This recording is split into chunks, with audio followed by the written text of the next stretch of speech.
Hello friends welcome back to my channel spoken English with Mo. Friends, আজকে আমি নিয়ে এসেছি পাস্ট ইনডেফিনিট টেন্সের ইন্টারোগেটিভ সেন্টেন্স। তো আজকে আমি দেখব ইন্টারোগেটিভ সেন্টেন্সের স্ট্রাকচার কি এবং কিভাবে কোয়েশ্চেন করতে হয়।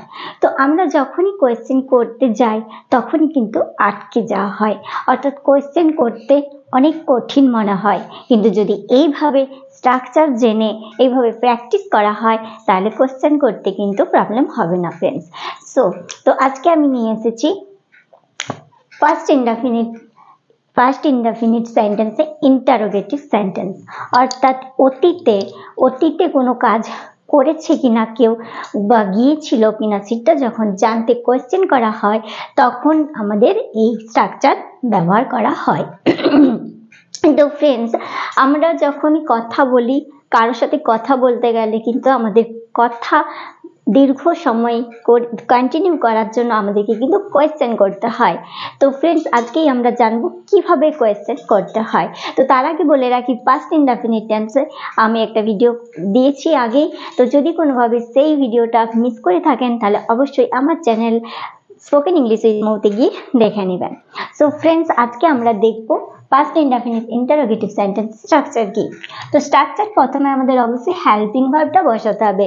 যখন আমরা হ্যাঁ বা না এ আনসার দিতে পারবো তখনই আমরা কিন্তু শুধুমাত্র আগে হেল্পিং ভার্ব দিয়ে কোয়েশ্চেন করতে পারবো। তারপর হবে সাবজেক্ট, এবং যখনই আমাদের এই ডিড হয়ে যাবে তখনই আমাদের এই ভার্বের ফার্স্ট ফর্মটাই হবে, আর সেকেন্ড ফর্ম হবে না ফ্রেন্ডস। তারপরে হবে অবজেক্ট। তো এই হলো আমাদের স্ট্রাকচার। তো এই স্ট্রাকচার অনুযায়ী যদি আমাদের সেন্টেন্স তৈরি করা হয় তাহলে কিন্তু আমরা যখন কোয়েশ্চেন করব এবং বাড়িতে প্র্যাকটিস করব তখন কিন্তু আর কোনো প্রবলেম হবে না। সো ফ্রেন্ডস, প্রথমে সেন্টেন্সটা রয়েছে, তুমি কি কাল স্কুলে গিয়েছিলে? তো কাল স্কুলে গিয়েছিল কিনা যখন জানতে চাওয়া হচ্ছে তখন আমরা কোয়েশ্চেন অবশ্যই করব হেল্পিং ভার্ব দিয়ে। তো তুমি কি কাল স্কুলে গিয়েছিলে? তুমি কি কাল বাজার গিয়েছিলে? তুমি কি এটা কিনেছিলে?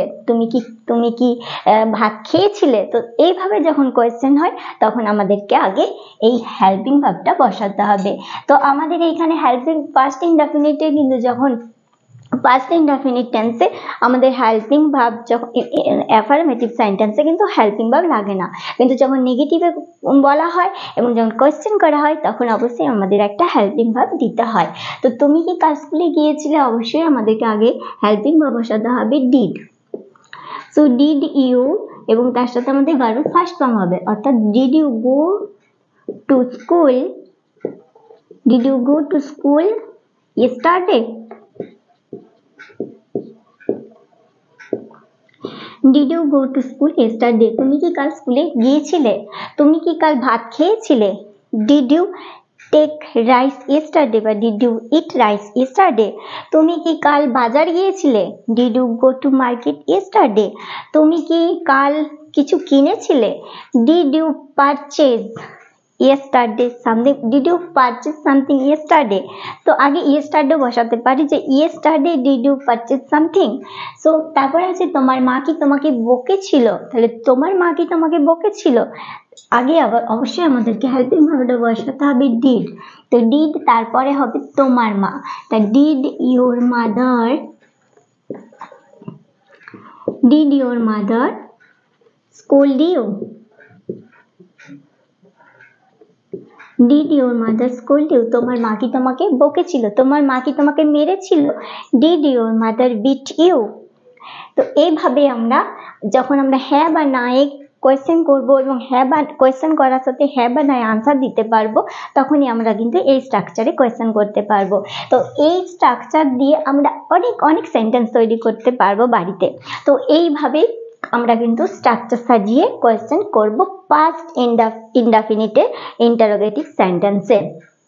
তো ফ্রেন্ডস, এই হলো আমাদের হ্যাঁ বা না এ আনসার দেওয়ার কোয়েশ্চেন, অর্থাৎ এই যখন আমরা এই হেল্পিং ভার্বটা আগে দিয়ে কোয়েশ্চেন করব তখন আনসারটা আমরা হ্যাঁ বা নাতে দিতে পারবো, কিন্তু আমরা পরের স্টেপে দেখব যে WH ওয়ার্ড দিয়ে কিভাবে কোয়েশ্চেন করতে হয়। তো ফ্রেন্ডস, যখন আমরা WH দিয়ে কোয়েশ্চেন করব, WH ওয়ার্ডের পরে কিন্তু সাবজেক্ট বলা চলবে না।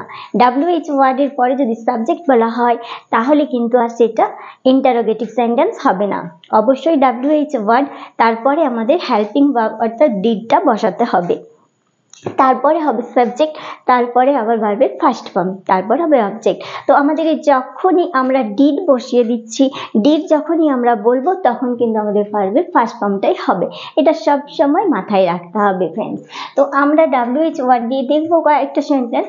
তো তুমি কাল কি খেয়েছিলে, অর্থাৎ তুমি কাল কি খেয়েছিলে। তো কালকে যখন জিজ্ঞেস করা হচ্ছে কালকের কথা, এটা অবশ্যই পাস্টে। তো তুমি কাল কি খেয়েছিলে, অর্থাৎ কি এর জন্য হবে হোয়াট, এবং যখন পাস্টের কথা বলা হচ্ছে তখন অবশ্যই আমাদের ডিড বসাতেই হবে। তো what did you eat yesterday, তুমি কাল কি খেয়েছিলে। তো ফ্রেন্ডস, আমরা ইটটার জায়গায় টেকও বলতে পারি, আবার হ্যাভও বলতে পারি। তো what did you eat yesterday, what did you take yesterday, what did you have yesterday. তুমি কাল কি খেয়েছিলে, এবং যদি বলা হতো তুমি কাল কি কিনেছিলে তাহলে হতো what did you purchase yesterday. তুমি কাল কি কিনেছিলে, what did you purchase yesterday. তো তোমার বোন কেন ওখানে গিয়েছিল, তো যখন তোমার বোন হয়তো কোথাও গিয়েছিল, তো তুমি সেটা জানো না কি জানো, তোমার জিজ্ঞেস করছে তোমার বোন ওখানে কেন গিয়েছিল, তুমি কি জানো। তো তখন সেই কেন গিয়েছিল অর্থাৎ কাজ হয়ে গিয়েছে, কাজটা হয়ে গিয়েছে, যাওয়ার কাজটা হয়ে গিয়েছে, যখন সেইটা আমরা বলবো তখন অবশ্যই আমরা ফার্স্ট ইনডেফিনিটিভ বলবো। এবং যখন তোমার বোন কেন ওখানে গিয়েছিল, তো এই কেনর জন্য আমাদেরকে অবশ্যই বসাতে হবে ওয়াই, এবং ওয়াই হলো আমাদের WH ওয়ার্ড, এবং WH ওয়ার্ডের পরে অবশ্যই আমাদের একটা হেল্পিং ভার্ব, সেটা অবশ্যই ডিড। তো Y did your sister, okay, so your sister তোমার বোন ওখানে কেন গিয়েছিল। তো Y did your sister go there, তোমার বোন ওখানে কেন গিয়েছিল। ওকে, এটা কোয়েশ্চেন মার্ক হবে অবশ্যই। তো what did you eat yesterday, তুমি কি খেয়েছিলে, তো তোমার বোন কেন ওখানে গিয়েছিল। Why did your sister go there, তোমার বোন ওখানে কেন গিয়েছিল। তোমার বোন কিভাবে গিয়েছিল ওখানে, তো কিভাবে জন্য আমাদের হবে হেল্পিং সরি WH ওয়ার্ড হবে হাউ। তো how did your sister go there, তোমার বোন ওখানে কিভাবে গিয়েছিল। তো এইভাবে কিভাবে, কেন, কি, কার সাথে, তো এইভাবে যখন কোয়েশ্চেন করা হবে তখন আমাদেরকে WH ওয়ার্ড বসাতে হবে। তো যদি বলো কার সাথে, কার সাথে তোমার বোন ওখানে গিয়েছিল, তাহলে with whom did your sister go there. তো এইভাবেই ফ্রেন্ডস, এইভাবে যখন আমরা হ্যাঁ বা আই আনসার দেব এবং তখন আমরা কোয়েশ্চেন করব এইভাবে যে তুমি কি গিয়েছিলে, তুমি কি খেয়েছিলে, তুমি কি বলেছিলে, তোমার মা কি রান্না করেছিল, তোমার মা কি এটা বানিয়েছিল, তোমার ভাই কি বাজারে গিয়েছিল, তোমার ভাই কি স্কুলে গিয়েছিল। তো যখন এইভাবে কোয়েশ্চেন হবে তখন আমাদের স্ট্রাকচার হবে এটা, আর যখন আমরা WH দিয়ে কোয়েশ্চেন করবো তখন হবে আমাদের এটা। তো ফ্রেন্ডস, যদি ভিডিওটা ভালো লাগে থাকে তাহলে অবশ্যই একটা লাইক করে দেবেন, বন্ধুদের সাথে শেয়ার করে দেবেন, এবং নতুন কোনো বন্ধু দেখে থাকলে অবশ্যই সাবস্ক্রাইব করে দেবেন। Thanks for watching.